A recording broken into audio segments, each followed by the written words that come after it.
This is the amount of money all this country make from the United States. And at the end, I will leave the chart again explaining a little bit better.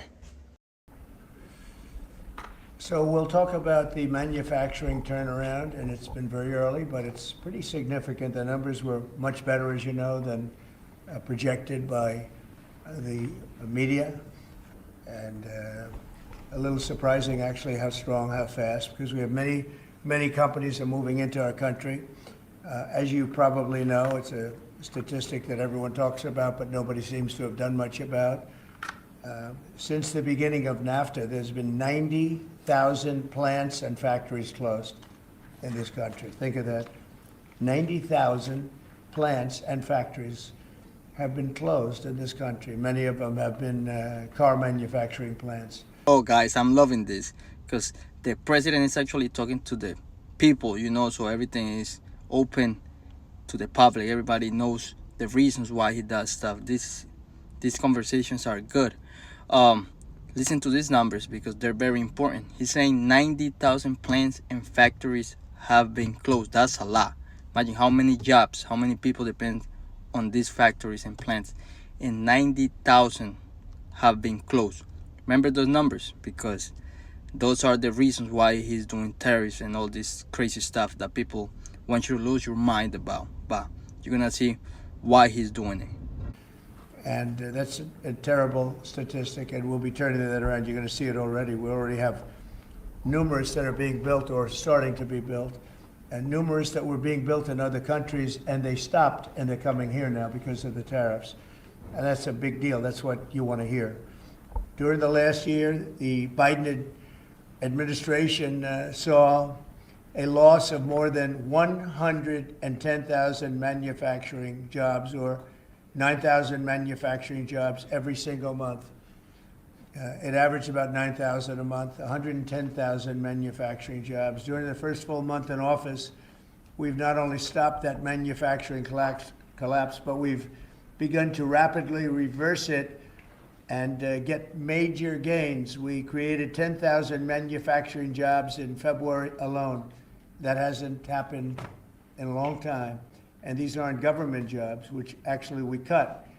These are private sector manufacturing jobs. So we gained all of those jobs, 10,000 jobs, and we barely started yet. That's a very unusual number. People are surprised by it. I'm even a little surprised. Oh, baby, you hear that? Biden was losing 9,000 jobs a month. Trump is back in office. In February alone, he created 10,000 jobs. I'm telling you, man, people just hate on this guy. But what he does, nobody never sees it. And this guy really does things. He gets shit done. Sorry for the word, but he does get shit done. On auto jobs, we created almost 9,000 new jobs in the auto production field. And the reason for that is largely they think things are happening, so they're already geared up. In some cases, they had rooms in their plants, or they had empty plants that they were able to put into use quickly because they see because of the tariffs, they don't want to be dealing with other places, and they don't want to go back and forth and around and through the borders and across Mexico border and Canada border and all of, they want to have the jobs in one location. And they've had space, and if they had space, they were able to create the jobs almost immediately. In some cases, they'll be building plants to take care of those jobs. So we created 9,000 new jobs already in the auto production, auto parts manufacturing. So we want the auto parts ideally, and I think from a simplicity standpoint too, to be built and made in the United States. It's in a single month. That all took place in a single month, 9,000 new auto jobs. You haven't heard that in a long time. After auto workers lost more than 27,000 auto jobs in the final year of Biden. These are also high-paying jobs. These are very prime jobs. The ISM Manufacturing Survey and the S&P Manufacturing Survey have also confirmed that our administration is presiding over a brand new domestic manufacturing boom after major collapse under Biden. It was a collapse. All he did is keep adding new government jobs, which are not the jobs you want. We're trying to shrink government and grow the private sector. That's what we've been doing. You see? All these companies know Trump doesn't play. So the longer they take to bring those factories here to the United States, the more tariffs they're gonna pay. So they're doing it fast. Man, loving this. These guys don't play. They know, and they moving back. Hey guys, at the end, I'm gonna leave the chart with the source where I got it from, with the numbers, like the amount of money every country, like Mexico, Canada, and China, the amount of billions they make every year from exporting goods to the United States. And that's why you're gonna see that they have to get to an agreement, because they're gonna lose a lot of money. Also, I'm gonna put the chart of the amount of goods that the United States export to these countries, and it's gonna be a lot too. But you gotta understand something. They charge us a lot of tariff. So the amount of billion you see there, that's not profit. They profiting a lot from what they export here. Let's say, just put an example, Mexico export like 500 billion, but they probably profit 300 billion. We could export the same amount to Mexico, but we only profit 40 billion. So you see, that's the difference. That's the big difference. And you're gonna see why they're gonna have to get to an agreement. I'm gonna put this chart at the end of the video, so make sure you stay tuned, and don't forget to like, subscribe, and don't forget, like and subscribe. Under the final 2 years of Biden, 1 in every 4 jobs created in America was a government job. That's a tremendous percentage. But under the first full month of President Trump, which we haven't even gotten started yet, an incredible 93% of all job gains were in the private sector. So that statistic just came out. Big gains for native-born Americans. For the first time in 15 months, the job gains for native-born Americans, for American people born in America, exceeded job gains for migrant and foreign-born workers. This is the first time that's happened in more than 15 months. Employment for native-born workers went up by 284,000, while foreign-born workers went down by 87,000. Now, you've heard the same stat where foreign workers were taking up all the jobs, or almost all the jobs. In some cases, literally all of the jobs. And now it's 284,000 native-born jobs here, people born in our country, 284,000, while foreign-born workers went down by 87,000. First time that's happened in a long time. So these are incredible numbers, and they're very early. I mean, we're here for 5 weeks, but we have been talking about it since the big win in November 5th. So a lot of these people, they listen to us speak, and they say, well, I'm going to gear up, and they're gearing up. And so they've been gearing up. They've had a little time. It's not just 5 weeks. It's 5 weeks plus a few months. And they put it into effect pretty quickly. They have confidence that what I'm saying is going to happen. So with that, I'd like to ask a highly respected gentleman, Kevin Hassett. He's been with us for a long time, and he's been right about a lot. We had the greatest economy in history in the first term, and Kevin was a big part of it. So Kevin, could you maybe give it a little description, please? Yeah, thank you very much, Mr. Trump. I think that the 3 things that you emphasized during the campaign is that you wanted to create domestic, high-paying manufacturing jobs, that you wanted to end wasteful government spending and reduce the unproductive government workers, and in fact unleash them into the private economy where they could be more productive, and to create jobs for Americans. A lot of people said that if you deported illegals, the employment would go down because no Americans would take those jobs. And if you look, 280,000 American-born folks were hired, manufacturing jobs are going up, and this is just out of the expectation of your future policies, really, sir. It's in April when your Reciprocal Trade Act is expected to happen. The tax cuts haven't passed yet. And so people are clearly expecting the golden age. And if you want to forecast the future numbers, everybody, just keep in mind that President Trump has already gotten us $1.7 trillion in commitments of new factories. And those haven't even happened yet. Those aren't even in the numbers. And so I expect this is going to be a glimpse of a golden age to come, sir. Thank you very much. I mean, he said what he was gonna do, and he's doing it, and people's hating on him. Man, this guy is the guy, man. This guy is the guy. He's making it happen. He's keeping up his word. That's what should matter. People don't like the way he communicates, the way he tells stuff. You know, he might try to be funny, make some jokes. People take it serious, personal. Man, that has nothing to do with the job he's doing, because he's doing what he's supposed to do. He's doing what he said he was gonna do. And I'm glad for him. I'm glad for the country. Man, the golden era is coming. Actually, I'm gonna contradict myself. He might be very smart, because when he talks like that, everybody's gonna talk about him because they hate what he's saying. So everybody's gonna watch the videos and gonna get the message. The smart ones are gonna get the message and are gonna get it and are gonna understand. And the guys that, or the ones that don't use their brain, they just emotional, they're gonna get mad. So either way, they're always gonna be mad. But now at least they have a chance to wake up, and maybe some of them are gonna realize that this guy is doing the right thing and are gonna start thinking, you know. So actually, that's very smart. He should keep talking like that and making everybody mad. One other thing, in Canada, you know, we find that they're charging us over 200% for dairy products. You know about that.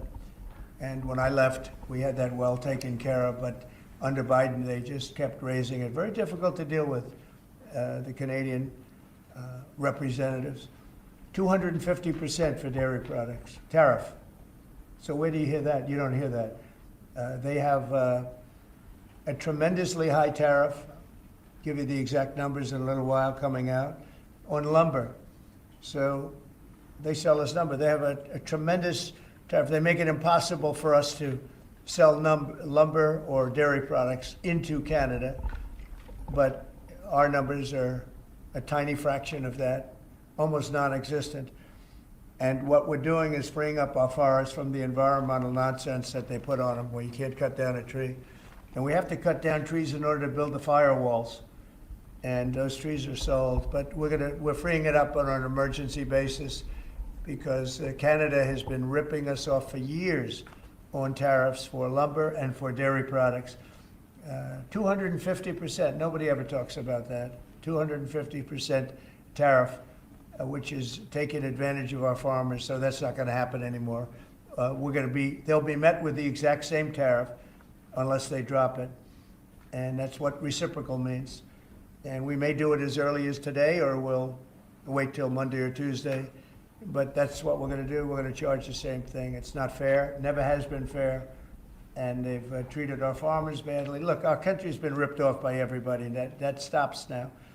I had it stopped in my first term, and we're going to really stop it now, because this has been very unfair.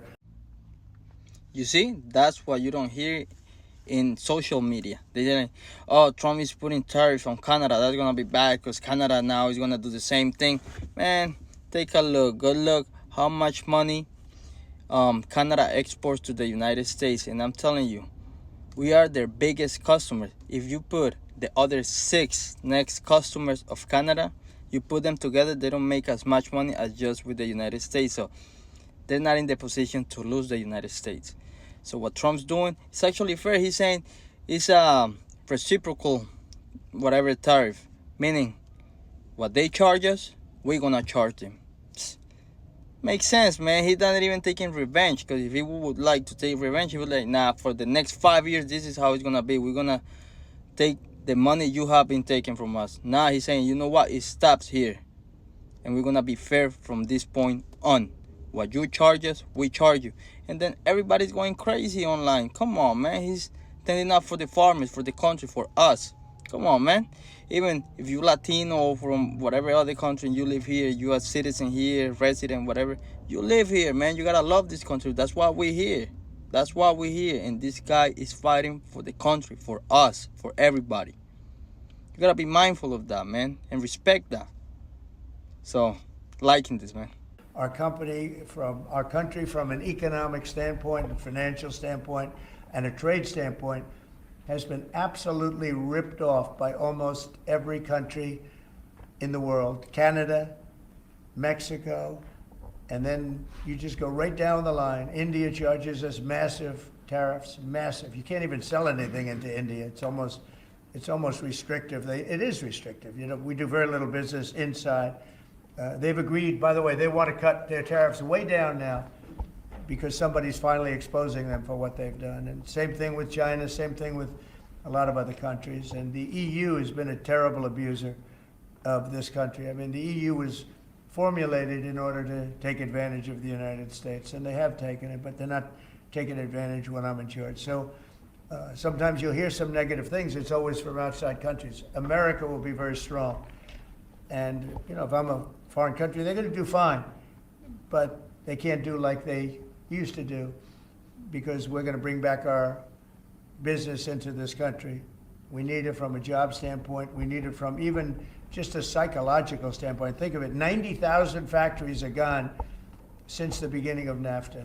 So we're not going to have that, and we're going to see them build it back. Now we've already had 5 major automobile companies.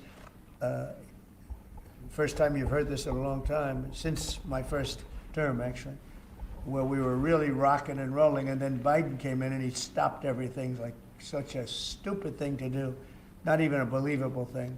But we have many auto plants now coming in. We have big chip plants. We have the biggest chip company in the world, most powerful, probably one of the most powerful companies in the world. Wouldn't you say, Kevin? And he's coming in, and they're building one of the largest chip plants in the world. That'll be done in Arizona, mostly in Arizona. And that'll give us a big percentage. That one plant will give us a big percentage of the chip market, something we have very little of. You know, we used to have Intel, and Intel was run by a man named Andy Grove. And Andy Grove was a tough, smart guy. I used to read about him when I was a young man, and he did an incredible job. He really dominated the chip business. And then he died, and I guess they had a series of people that didn't know what the hell they were doing, and we gradually lost the chip business, and now it's almost exclusively in Taiwan. They stole it from us. They took it from us, and I don't blame them. I give them credit. I blame the people that were sitting in this seat because they allowed it to happen. We could have protected that so easily. But so we had the chip business, and now it's all in Taiwan, almost exclusive, a little bit in South Korea, but mostly in Taiwan. And it's very important. Everything you do, everything you touch is now about chips. The brake of a car, cars have chips all over the place. I was reading an article the other day where they talk about the brakes of a car are loaded up with chips. Who would think that a brake has a chip in it? But it's all about chips. So that was a big thing. And they'll be investing hundreds of billions of dollars in this country, and we'll be taking back a big, big portion of that industry. We have others coming in too. But a lot of car manufacturers are coming in, and they're coming in fast. And one of the reasons you see these numbers, and again, Kevin said it, and I said it a little bit, but the fact that they know I won the election, so after I was president-elect, they assumed that I was going to do what I said, because they do what I say. And so these numbers really reflect a lot of things that took place since November 5th, right? So, Kevin, thank you very much. Great job. Any questions? Mr. President, how concerned are you that the large-scale federal government layoffs will weaken the labor market? How concerned are you? The large-scale fentanyl what? The federal government layoffs will impact the labor market, will weaken the labor market. Oh. No, I think the labor market's going to be fantastic, but it's going to have high-paying manufacturing jobs as opposed to government jobs. We had too many people in government. You can't just do that. We had too many. This is for 40 years. You know, this isn't just now. This built up and got worse and worse, and they just hire more and more people. You look at Department of Education, it seems like so many buildings I ride by, it says Department of Education. They're all over the place. And we don't even want it. We want the education to be given by the states. It'll be much better. It'll move us to the top of the list from the bottom of the list, and actually save us money. But not, it's too important to even talk about them. It'll save us a lot of money, but we don't want that. We want education to be given. So you go to Iowa and Indiana and Idaho and all these places, they're so well run. They're going to be producing education that will be the equivalent of, like Denmark is one, Norway, Sweden. Actually, China is one of the better in terms of education, and so we can't blame size anymore. You know, China has 1.4 billion people, but they're very high on the list. The one thing we're doing well on, we're number one on the list, is cost per pupil. We spend more money than any other country in the world by far. So I jokingly say the one thing we do well on is the cost. We spend more money, and yet we're toward the bottom of the list. Yeah. Mr. President, I want to ask you, the joint address, millions of Americans watched your joint address earlier this week where you warned that there could be a little disturbance that Americans could feel as a function of these taxes, these tariffs. How much disturbance are you willing to accept in the near term as a function of that? And to set expectations, how long should Americans expect things to cost a bit more? Well, so far, Peter, there hasn't been very much because these numbers are coming out. We're here for just a little over 4 weeks. And these are fantastic numbers. I was watching some of the reports this morning. They were surprised. There could be some disturbance, a little bit of disturbance. I solved a little bit of that because I have respect for our auto companies, and I gave them a little bit of a 1-month reprieve because it was unfair, although I'm sure they'll take advantage of it. I see they're driving a lot of cars into the U.S. to try and avoid the tariffs, and they're taking advantage of it a little bit. But they called me, they asked me, they said, could they have a little bit of help? And I decided, they're American companies, USMCA, and I let them have that. But this really kicks in, the reciprocals, kicks in on, let's see, I guess the 2nd. And I wanted it to be the 1st so badly, just didn't want to be on April Fool's Day. So I made it the 2nd. That's going to cost a lot of money. That one day is going to cost a lot of money, but that's okay. But I don't see it. I don't see anything. I see good reports. I think we're going to have good numbers from the beginning. Now, globalists won't love this because this brings jobs back to America. So if they're coming back to America, maybe you'll lose some in other parts of the world.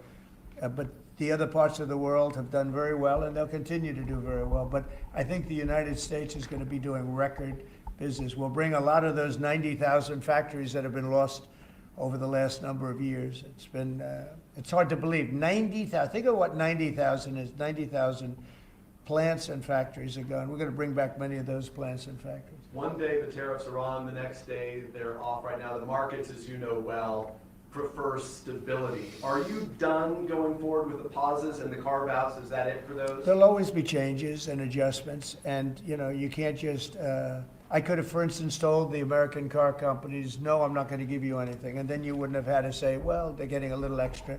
It's just a little bit of a 1-month reprieve. They're very happy about what's happening. They won't have to go across borders, and you see the zigzagging. You have a fender made in Canada, you have something else made in Mexico.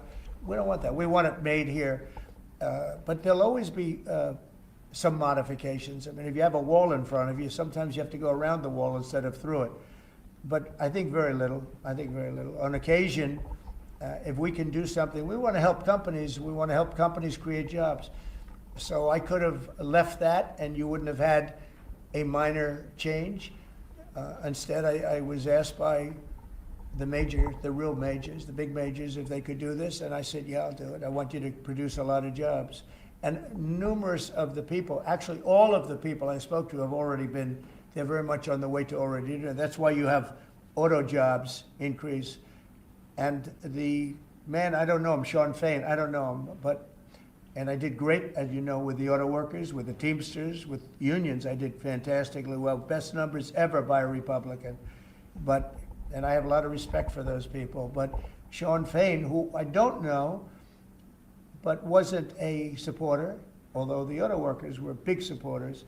I watched him last night, and he said, Donald Trump is absolutely right on tariffs. He said, what he's doing on tariffs is an incredible thing. And it's about time somebody had the guts to do it, because we're going to save auto manufacturing. And I said to people when I was campaigning, you're going to have so many auto jobs, you're not going to believe what's going to happen. We're going to load up Michigan. I won the state of Michigan, as you know. And part of the reason I won it was I got a lot of auto workers that voted for me, Detroit, etc. But I think people are going to be very surprised. Yes? Thank you, Mr. President. You mentioned in your remarks chips manufacturing, how a significant percentage is now in Taiwan. You also mentioned it in your address to Congress, and you called on Congress to overturn the CHIPS Act, which had bipartisan support in the last Congress. Why would you like to see this particular law overturned, Mr. President? Because it's hundreds of billions of dollars, and it's just a waste of money. Now, some people have already taken the money and used it. Actually, it's very hard to qualify because they go by race, they go by gender, they go by all sorts of things. Nobody's ever seen anything like it. You won't be able to find those people. So I don't even think anybody can qualify. They have so many different categories in order to qualify. You have to have so many of a certain race, a certain gender, a certain this, a certain, and I don't think they can qualify, but if they take the money, they better qualify because they'll be watching them. But it's a tremendous waste of money. I didn't give the greatest chip company in the world, one of the greatest companies, I didn't give them 10 cents. They came here because of tariffs, because they didn't want to pay the tariffs. And they also came here because they like the results of the election, because they know that I'm very pro-business and pro-jobs. Now, if you I'm combine pro-business, the not for business other sake, 9 I'm countries, pro-business because of jobs, it will because not even business get is close to the amount of producing money jobs. they export here. So you gotta understand, at the beginning, it's gonna feel bad because we need some products that they export here, but we gotta stop acting like addicts, you know? We're gonna use our stuff. It's gonna take some adjustment, but at the end, they're gonna have to comply and get to an agreement because they're gonna lose a lot of money. So understand that. Same thing here with Mexico. Look, even if you combine the other countries, it will not get close to the amount of money they make from us. China, on the other hand, they make a lot of money with the other countries, but still, we are their number one customer. So also they don't wanna lose us. Now look, we make also a couple billions from these countries, but the difference is we don't profit all that much. So you see why what Donald Trump is doing is very smart. And of course, at the beginning, it's gonna feel weird, but they are gonna have to come to an agreement, and it's gonna benefit the United States.